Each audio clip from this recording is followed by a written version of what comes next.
que escreveu assim coisas inefáveis, uma mensagem para a igreja do Senhor. Isso aqui é para a igreja. Eu louvo a Deus por essa campanha, pastor, porque aqui tem muitas coisas que são preciosas, que às vezes pouco são pregadas na casa do Senhor. Porque realmente, se a gente for pegar, é um livro muito simbólico, até mesmo um livro tanto quanto meio, se você não tiver muito discernimento, a gente precisa pesquisar muito, mas vamos até o contexto que foi pedido para pregar, que é a respeito da santificação. Eu falei com você hoje que isso é uma coisa rara nos dias de hoje, e que santidade não tem que ser o estilo de vida de qualquer crente que quer ir para o céu. Porque a Bíblia diz que sem santidade ninguém verá o Senhor. Hebreus já falava isso. Tende passo por todos, e sem santificação ninguém verá o Senhor.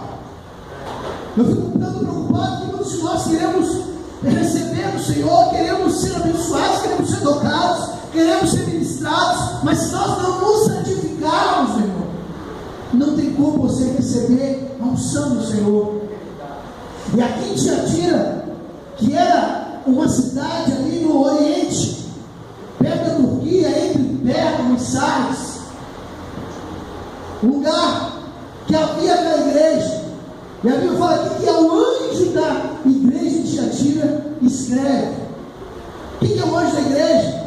É aquele que dirigia a igreja, o pastor dirigente daquela igreja. E aquela carta Paulo escreveu para ele, falando que estava acontecendo ali em Tiatira, das coisas que ele ouvia que estavam acontecendo, das obras da perseverança daquele povo, das últimas obras deles que eram melhores do que das primeiras, mas que Deus tinha algo que estava contaminando aquela igreja, que era uma mulher chamada como Jezabel, que não era a mesma Jezabel do passado, que não era Jezabel lá de Acabe, mas era uma outra Jezabel, com os mesmos conceitos, talvez a mesma entidade maligna que estava agindo na vida dela, porque já havia passado mais de 1000 anos, desde aquela época de Jezabel, até a de Acabe, até a Jezabel daqui de Apocalipse.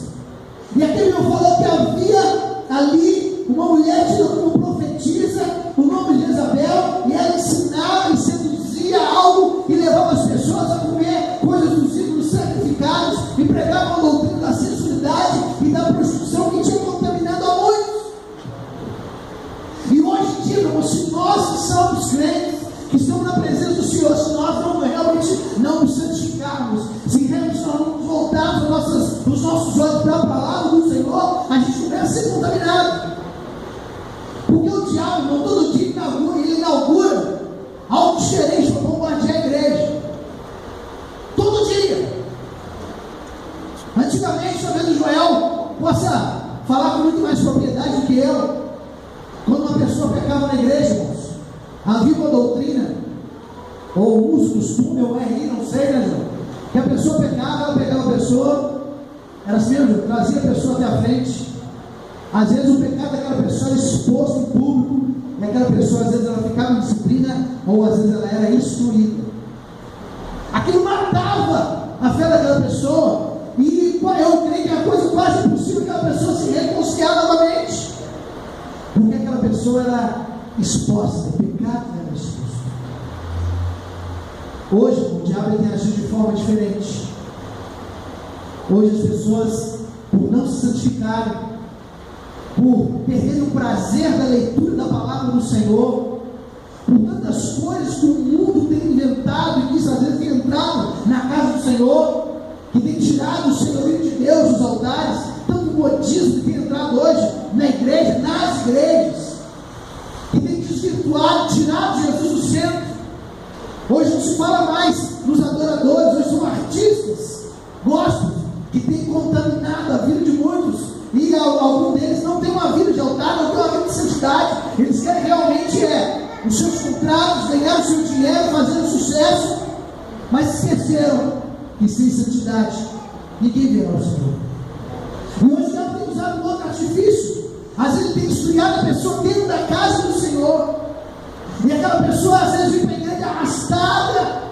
Ela tem vergonha de se abrir com alguma outra pessoa. Às vezes ela tem medo de confessar o pecado dela, porque eles vão pensar de mim. Aí ela começa a viver uma vida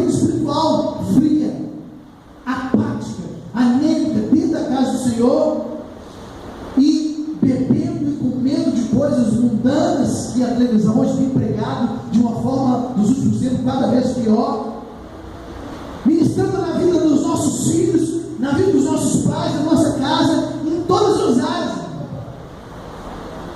Isso tem contaminado a vida de muitos. E às vezes as pessoas chegam na casa do Senhor e não conseguem ter intimidade com Deus, ela não consegue sentir a Deus, porque talvez ela passou o dia inteiro se contaminando com as coisas da internet, com as coisas da televisão, e ela não separou o tempo para se santificar ao Senhor. E aí ela se torna uma pessoa, uma presa fácil às artimanhas de Satanás. Aquela igreja de Tiatira falava sobre essa mulher, essa de Isabel daquela época, que aqueles que não vigiavam acabavam sendo seduzidos por aqueles ídolos que ela pregava ali, querendo tirar o senhorio do Senhor daquela igreja. E João aqui adverte, dizendo: isso diz o Filho de Deus, que tem os olhos como chama de fogo, os pés como semelhantes a latão reluzente. E ele fala: conheço as tuas obras, o teu amor, a tua fé e o teu serviço e a tua perseverança. Sabe quem está entendendo? O diabo não quer que a igreja ore, o diabo não quer que a igreja jejue, o diabo não quer que a igreja saia para fora para evangelizar, o diabo não quer que a igreja viva uma vida apática, anêmica, parada dentro das quatro paredes, esperando. Ah, será que Jesus vai voltar? E tem pessoas que já se acomodaram com isso. Tem pessoas que não saem mais em casa, querendo algo novo de Deus, querendo mais de Deus. Irmãos, eu vou completar 16 anos que eu aceitei Jesus. A cada dia eu falo: Senhor, guarda o meu coração, guarda a minha alma, Senhor, guarda a minha vida, eu quero fazer a tua vontade. Às vezes, meu irmão, muitos anos pregar de pastor, tinha que ser super-homem. Nós não somos super-homem, irmão. Se abrir a blusa aqui, não vai ter o Suécia. Das pastoras aqui, nem de Mulher Maravilha.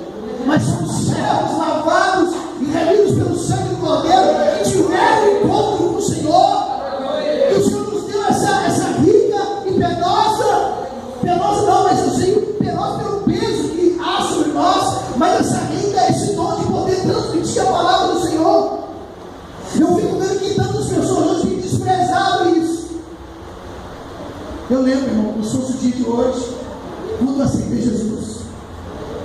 E eu lembro quando eu cheguei na igreja, a primeira vez que eu entrei na Rocha Eterna,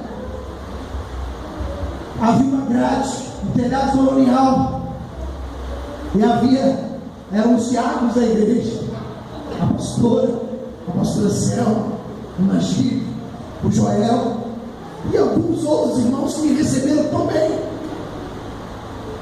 E você sabe, você que vem do mundo, a gente vem reventado, todo machucado, todo ferido.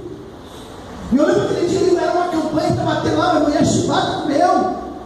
E o pastor pregando uma palavra de exortação, falando a respeito do pecado. E eu lembro que ele falava assim: você aí, seu safado, sem vergonha, você precisa mudar de vida. Irmãos, eu não olhei para um lado, eu olhei para o outro, falei: isso aí é comigo. Eu sabia que eu precisava nascer de novo. Eu sabia que eu precisava ter uma vida diferente. Eu tinha que aceitar Jesus como Salvador, mas Jesus ainda não era o meu Senhor. É o problema que tem acontecido nas igrejas. As pessoas querem aceitar Jesus como Salvador, mas não como Senhor. Como é que é isso, pastor? As pessoas querem ser salvas, irmãos. Elas querem ir para o céu, mas elas não querem que Deus seja Senhor da vida delas. Como assim, pastor, ser Senhor da vida delas? É ser Senhor da tua vontade, ser Senhor das tuas atitudes, ser Senhor dos teus projetos. Porque muitos de nós tomamos decisões sem consultar a Deus, sem consultar os nossos líderes, sem consultar os pastores, porque achamos que sabemos alguma coisa, porque achamos que recebemos Jesus como Salvador e nós já estamos prontos para o céu. Não, meu irmão, a Bíblia diz que a porta é estreita, largo é o caminho que conduz à perdição, mas estreito é o caminho que leva para o céu. É estreito. É estreito. E eu lembro dessa palavra quando eu entrei naquela igreja, naquela campanha. Eu lembro agora da campanha das causas impossíveis. E eu cheguei, uma coisa que eu fiz, que todos nós vamos fazer: abrir o seu coração. Abrir o seu coração, deixar Jesus falar o teu coração.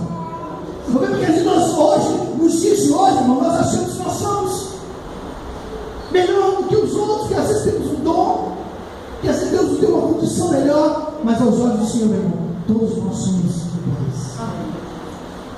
E aí, meu irmão, naquela época que a profetisa querendo ensinar e seduzir com os seus servos, e Deus trouxe uma palavra muito pesada, falou: ó, eu vou dar tempo para que vocês se arrependam. O texto falou, para que vocês mudem. Assim o Senhor conosco, Deus fala conosco, nós vamos mudar em algumas áreas, e às vezes nós relutamos contra Deus. Sabe o que é isso, irmão? Isso está lá em Gálatas 5,17. O que está escrito lá em Gálatas 5,17? Há uma batalha contra a carne e o espírito. É bem diz que um opõe contra o outro. Alguém pode abrir Gálatas 5,17? Essa água aqui pode ser minha, pastor? Obrigado.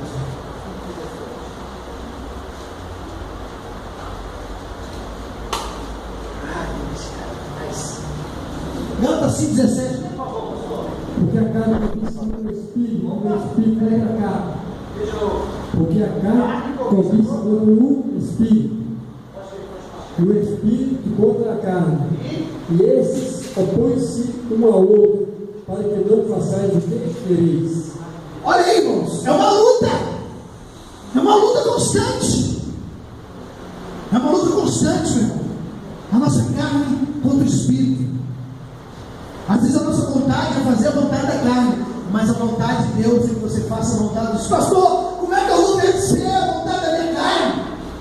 Antigamente, pastor, eu gostava do pagode, o xiridum.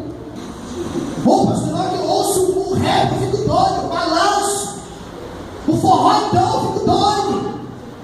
Isso é a sua carne, irmão, desejando as coisas do mundo.